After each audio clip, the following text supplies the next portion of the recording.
民间能有好东西吗？但凡说这句话的就外行了呀！大家从来没想过一个问题：那拍卖会上东西哪里来的？是不是？博物馆这东西哪里来的？它总不能是自己生产了吧？那不都是民间征集的吗？啊，宝贝出民间嘛。这都有拴马桩，还2个拴马桩呢，这户人家就还行啊。今天一个大叔给我打电话啊，我说家里有个东西过来看看。那行，咱过去看一下哈。你看你懂的，你懂的，你看看。好，你看老师专业的。这个按行里这叫300件啊。按瓷器行里这叫300件。啊。哎，再矮点的叫150件。啊，这个物件不小。还是不小。就是价位不到了嘛，这不按说。哦，好。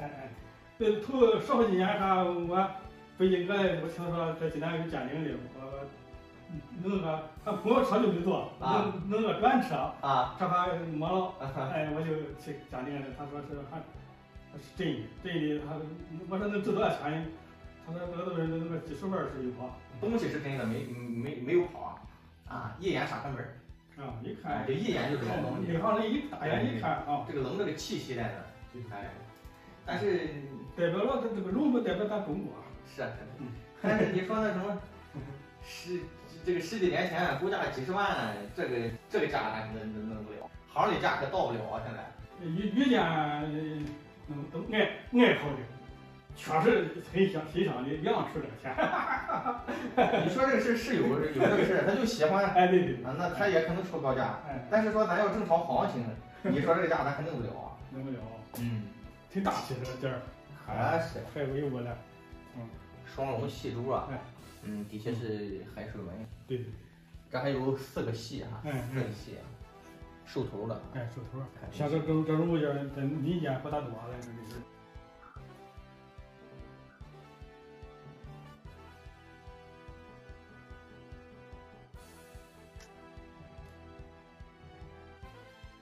真是个重器，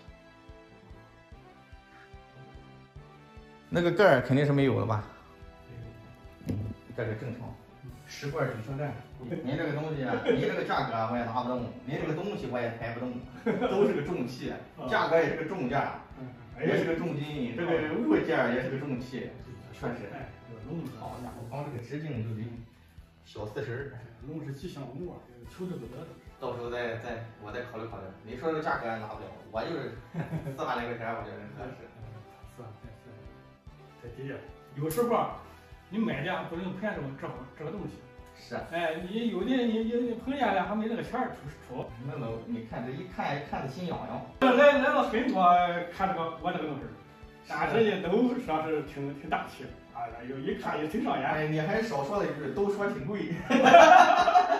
要是都说很便宜，你就别走了嘛。行，给我照个相，合个影，这个东西太棒了。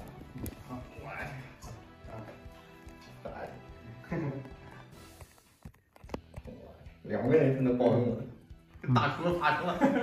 怕那个啥？怕我给废了吧？哎呀，其实我也很激动，我相信大家见了这个也很激动。激动的是什么？见到龙啊都很激动。为什么呀？因为我们自古说是龙的传人，龙是整个中华文明的一个主宰，所以说见到龙啊都很激动。你就跟孔子形容龙是怎么形容的？说呀，龙啊，和而成体，散而成章，成云气而守护于阴阳，这是一种吉利的象征，是一种权威的象征，威严的象征。这个古代啊，解文说字里边早就说龙啊是鳞虫之长啊，说能幽能明啊，能细能聚，能小能大，春分而登天，秋分而潜源。你看解释的多好。有些时候我们刚说啊，我知道什么是龙，但是又说不出来。关于龙的有很多东西我们都感觉很神秘，其实呢大体一了解就熟了。你比如说龙有9子，龙还有9嗣，咱说龙的9嗣，9嗣指的是什么呢？也就是说集众家之长，这有点与这个儒教思想吸收这些各种文化有关系。说龙啊，头似驼，脚似鹿，眼似虾，耳似牛，颈似蛇，鳞似鲤，腹似肾。这个肾啊，就是海市蜃楼的肾。肾到底是什么？就是咱说大蛤蜊啊，我们山东方言大嘎啦，就是这么个意思。然后呢，还有什么呢？说爪似鹰，爪似虎。你看9嗣，龙有9子啊，大家都知道，但是很多时候分不清楚，跟大家也大体说一下。老大呀，叫囚牛，一般在琴头上，它好吸音律。老大叫囚牛，记住了啊，好吸音律。老二啊叫牙子，睚眦必报，刀剑上这都是牙子，吃的牙子，你可以这么去理解。老三啊叫朝风，哎，看那种庙头上它都简化了，蹲的一个东西那尖上，一般那叫朝风啊。老四叫普劳，普劳是什么？在大钟上一敲啊，那钟响嘛，然后这个普劳啊也跟着大声的喊啊，他越声音大，他声音越大，他好声响，叫普劳。老五叫酸泥，你记住，所有香炉上的一些兽看着像狮子，你可以都理解为酸泥，它好吸烟雾，好守到炉子边儿，酸泥啊。再一个那个老六是碧玺，就是驼背的大王八，那就叫碧玺，也叫霸下啊。老七啊，有的也叫彼岸，他是喜欢诉讼，一般啊在古代的衙门上会画一个兽头，那就是比干。老八啊，那就大家很熟悉了，叫饕餮，吃不饱的那个叫饕餮。